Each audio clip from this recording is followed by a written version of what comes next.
Welcome to Sravani's media. Andhra Pradesh రాజధాని అమరావతి అభివృద్ధికి ముఖ్యమైన మైలురాయిగా మారిన inner ring road IRR project ప్రస్తుతం భూ సమీకరణ దశలో ఉంది. 96.2 కిలోమీటర్ల పొడవున్న ఈ రోడ్డు నిర్మాణానికి public private partnership PPP model అనుసరిస్తున్నట్లు మంత్రి నారాయణ అసెంబ్లీలో ప్రకటించారు. ఈ ప్రాజెక్టు ద్వారా విజయవాడ, గుంటూరు మధ్య ట్రాఫిక్ తగ్గించడమే కాకుండా రాజధాని ప్రాంతంలో లాజిస్టిక్స్, పారిశ్రామిక నివాస ఎక్స్పాన్షన్ కు మార్గం సుగమం చేస్తుంది. అయితే ఈ భూ సమీకరణ ప్రక్రియలో రైతుల నుంచి విముఖత, ఆలస్యాలు, గత అనుభవాలు ఈ ప్రాజెక్టును సవాలుగా మారుస్తున్నాయి.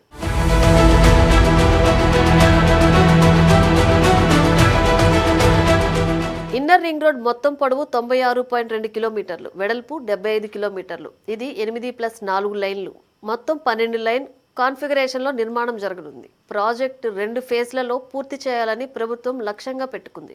భూ సమీకరణ పూర్తయిన తర్వాత అభివృద్ధి పనులు 24 నుంచి 30 నెలలు పట్టవచ్చని అంచనా. ప్రాజెక్టు ఎస్టిమేషన్ ఖర్చు ఇంకా అధికారికంగా ప్రకటించలేదు. కానీ పీపీపీ మోడల్ ద్వారా ప్రైవేట్ పెట్టుబడులు ఆకర్షించేలా ప్రణాళికలు సిద్ధమవుతున్నాయి. Detailed project report DPR phase 1 కు పూర్తయింది.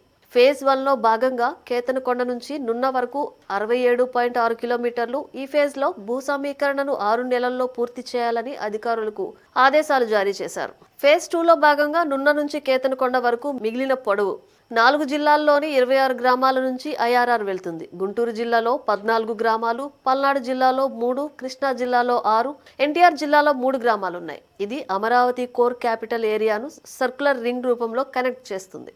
ఇది 2018లో గెజిట్ నోటిఫికేషన్ నెంబర్ 850 ద్వారా ఆమోదం పొందింది.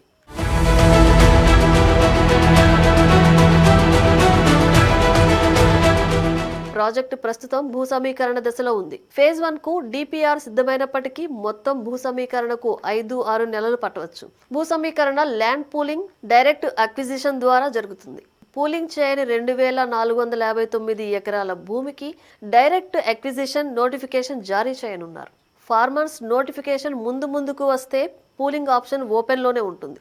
Seed access road, Amaravati seed రోడ్డుకు సంబంధించి జనవరి 7న భూ సమీకరణ నోటిఫికేషన్ జారీ చేశారు. మిగిలిన 4.5 వేల ఎకరాలు సేకరించాల్సి ఉండగా 2,000 ఎకరాలు రైతులు వాలంటీర్గా ఇస్తున్నారు. ఇప్పటికే గవర్నమెంట్, ప్రైవేట్ కొన్ని ఫామ్ ల్యాండ్స్ సేకరించబడ్డాయి. Surveys, statutory clearance, pre construction యాక్టివిటీలు జరగనున్నాయి. భూ సమీకరణలో రైతుల నుంచి విముఖత ఉన్నట్లు తెలుస్తోంది. ఫేజ్ 2లో 20,494 ఎకరాల భూమి సమీకరణలో రిటర్నబుల్ ఫ్లాట్ ను స్కాటర్డ్ ఏరియాలకు బదులు సింగిల్ క్లస్టర్లో ఇవ్వాలని ప్రభుత్వం నిర్ణయించింది.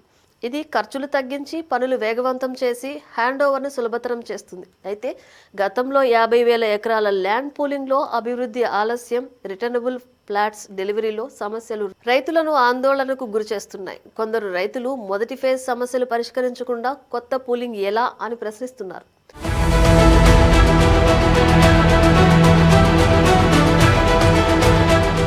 ల్యాండ్ పూలింగ్ కింద భూమి ఇచ్చిన రైతులకు రిటర్నబుల్ ఫ్లాట్స్ అమరావతి రాజధాని ప్రాంతంలోనే ఇస్తారు.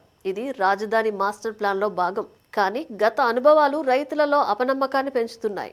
నిజానికి కొంత భూమి వాలంటరీగా ఇస్తున్నప్పటికీ మొత్తం ప్రక్రియలో ఆలస్యాలు, రాజకీయ మార్పులు రైతులను భయపెడుతున్నాయి. ప్రభుత్వం ఇప్పుడు ఫాస్ట్ ట్రాక్ మోడ్లో ఉంది. కానీ రైతులతో మరిన్ని చర్చలు అవసరం. ఐఆర్ఆర్ అమరావతి రాజధాని పునరుజ్జీవనానికి కీలకం. ఇది విజయవాడ, గుంటూరు మధ్య ట్రాఫిక్ భారాన్ని తగ్గించి రాజధాని కోర్ ఏరియాలో ఇండస్ట్రీ, రెసిడెన్షియల్ గ్రోత్లను ప్రోత్సహిస్తుంది. ఔటర్ రింగ్ రోడ్, ఓఆర్ఆర్తో కలిపి ఇది క్యాపిటల్ రీజియన్ను లాజిస్టిక్స్ హబ్ మారుస్తుంది. బిట్స్ పిలానీ వంటి విద్యా సంస్థలు ఇప్పుడు అమరావతిలో సెటిల్ అవుతున్నాయి. ఇది ఎడ్యుకేషన్, ఎంప్లాయ్మెంట్ హబ్గా మారుతోంది. ఈ ప్రాజెక్ట్ అమరావతిని స్మార్ట్ సిటీగా తీర్చిదిద్దుతుంది. కానీ భూ సమీకరణ సవాళ్లు పరిష్కరించకపోతే ఆలస్యాలు జరగవచ్చు. ప్రభుత్వం రైతులతో పారదర్శక చర్చలు జరిపి గత తప్పులు సరిదిద్దితే మాత్రమే ఇది విజయవంతమవుతుంది. అమరావతి భవిష్యత్ ఆంధ్రప్రదేశ్ ఆర్థిక వృద్ధికి ఇంజిన్ అవుతుందని ప్రభుత్వం చెబుతోంది. భూ సమీకరణ ప్రక్రియ ఇప్పుడు నిర్ణయాత్మక శక్తిగా మారుతోంది.